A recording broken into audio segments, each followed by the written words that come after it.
కానీ అవి ఎన్ని సీట్లు అవుతాయి, మళ్ళీ డబుల్ డిజిట్స్ కే పరిమితం అవుతారా అన్నది మనం అందరం ఊహించగలిగిన విషయం అండి. రైట్.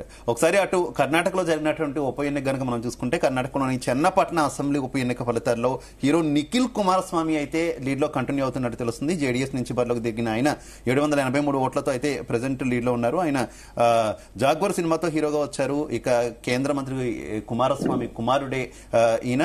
ప్రస్తుతం ఈయనైతే లీడ్ లో కంటిన్యూ అవుతున్నటువంటి పరిస్థితి మనం చూసినటువంటి పరిస్థితి. వెంకటేశ్వర్లు గారు ఏం చెప్తారు? ఉప ఎన్నికలు దేశవ్యాప్తంగా పలు నియోజకవర్గాలకి ఉప ఎన్నికలు జరిగాయి. మనం ముందు నుంచి కూడా మాట్లాడుకుంటున్నటువంటి పరిస్థితి. వాటి ఫలితాల మీద ఏం చెప్తారు? ఉప ఎన్నికలు అంటే జేడీయూ కర్ణాటక జరిగినా, తృణమూల్ పశ్చిమ బెంగాల్ జరిగినా, యూపీలో బీజేపీ జరిగినా కూడా ఎవరెవరి గవర్నమెంట్ ఆధీనంలో ఉన్న వాళ్ళు కాపాడుకోవడం కోసం ప్రయత్నం చేస్తారు. రెండో అంశం ఏంటంటే, ఎగ్జాంపుల్ బీజేపీ ఒక ఆధిపత్యం ఎలా ఉందంటే, లాస్ట్ జనరల్ ఎలక్షన్లో 165 కాన్స్టిట్యున్సీలో మోడీ గారు ప్రచారం చేస్తే అక్కడ గెలిచినవి 70. అంటే బీజేపీ కూడా క్షీణిస్తుంది. కానీ ఇక్కడ జరిగే పరిణామాలు ఎలా ఉన్నాయంటే, ప్రాంతీయ పార్టీలను కనుమరుగు చేసే స్థాయిలో జాతీయ పార్టీలు కాంగ్రెస్, బీజేపీ పోటీ పడుతున్నాయి. ఆ పోటీలో కాంగ్రెస్ ఓడిపోతుంది, బీజేపీ గెలుస్తుంది. రేపు జరిగే పరిణామాలు ఎలా ఉంటాయంటే, కాంగ్రెస్ వచ్చినా బీజేపీ వచ్చినా ప్రజలకు ఒరిగేది ఏం లేదు. ఇక్కడ ఇలా మనం మహారాష్ట్ర చూసుకుంటే లాస్ట్ టైం 105 నుంచి ఇప్పుడు బీజేపీ 125 లీడ్కి వెళ్ళిపోతుంది. ఒకవేళ 125 నుంచి 145 లీడ్ వెళ్ళిపోతే రేపు ఏక్నాథ్ షిండే గారిని, అజిత్ పవార్ గారిని తొక్కేసి అసలు కన్మరుగు చేస్తుంది వాళ్ళు. ఎందుకంటే లాస్ట్ 6-7 రాష్ట్రాల్లో గత 4-5 సంవత్సరాలు జరిగిన పరిణామాలు అవే. ఇలా మనం మహారాష్ట్ర చూసుకుంటే క్లియర్ కనిపిస్తుంది. అక్కడ ఓట్ బ్యాంకు ఏ పరిస్థితుల్లో పెరుగుతుంది. ఇప్పుడు జార్ఖండ్కి వెళ్ళండి. జార్ఖండ్కి వెళ్ళిన తర్వాత అక్కడ కాంగ్రెస్ మొత్తం చతికిల పడదు. ఓన్లీ జేఎంఎం బలం మీదనే జార్ఖండ్ అలా 51-50కి వెళ్ళింది తప్ప ఏదో కాంగ్రెస్ కూటమిని మనం వర్ణించడానికి ఏం లేదు. అట్లంటే మరి బలమైన బీజేపీ కూటమి కూడా ఉంది కదా.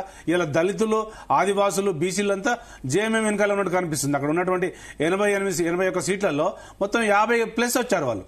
అందుకనే రాబోయే కాలంలో ఎలక్షన్ ఎలా ఉంటుంది, ఈ జమ్లీ వ్యవస్థ వస్తుందా? జమ్లీకి ఇది ఒక ఎగ్జాంపుల్ అని చెప్పారు అమిత్ షా గారు. మరి ఎగ్జాంపుల్ అయితే ఎక్కడ వస్తుంది? మీకు లీడ్ రాలే. మీకు జార్ఖండ్ లో మీకు లీడ్ రాలేదు. అంటే మీరు వైఫల్యాలను కప్పుపుచ్చుకోవడం కోసమే ఈ ప్రాంతీయ పార్టీలను కనుమరుగు చేయడం ఆ వర్క్ లో ఉన్నారు మీరు. ఇప్పుడు మీరు పవన్ కళ్యాణ్ గారిని తీసుకుపోయి అక్కడ లీడ్ చేయించారు. పవన్ కళ్యాణ్ గారు అక్కడ తెలుగు ప్రేక్షకులు బాగుంటారు. మరి అక్కడ రేవంత్ రెడ్డి గారు చేసినటువంటి హుబ్లీ గానీ, లాతూర్ గానీ, ఇంకా తర్వాత సోలాపూర్ గానీ అక్కడ మొత్తం కాంగ్రెస్ పార్టీ చతికిల పడిపోయింది. మరి అంటే కాంగ్రెస్ అవ్వలేదా? ఓన్లీ తెలంగాణలో మాయమాటలు చెప్పి రాజకీయ వ్యవస్థను కనుమరుగు చేసి ఆ దొంగ హామీలు ఇచ్చి ఇక్కడ వచ్చినట్టు అక్కడ వద్దామని చూస్తే అక్కడ ఖర్గే గారే వ్యతిరేకంగా మాట్లాడు. Congress all India president Kharge గారే కాంగ్రెస్ కు వ్యతిరేకంగా మాట్లాడాడు. అంటే వీళ్ళ వైఫల్యాలతో బయటపడుతుంది బీజేపీ. అంతే తప్ప దీంట్లో డిఫరెంట్ గా చూడాల్సిన అవసరం ఏం లేదు.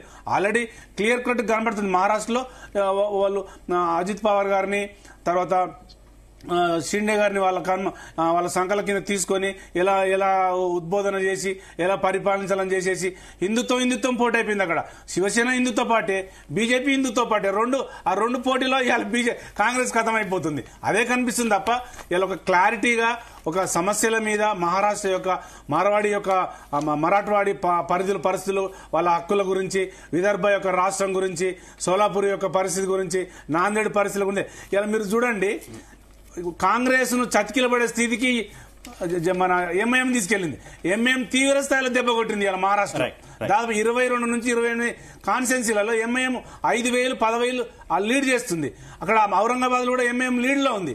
అంటే కాంగ్రెస్ చాలా చావు దెబ్బ కొట్టింది ఇలా ఎంఐఎం. రైట్. ప్రొఫెసర్ గారు,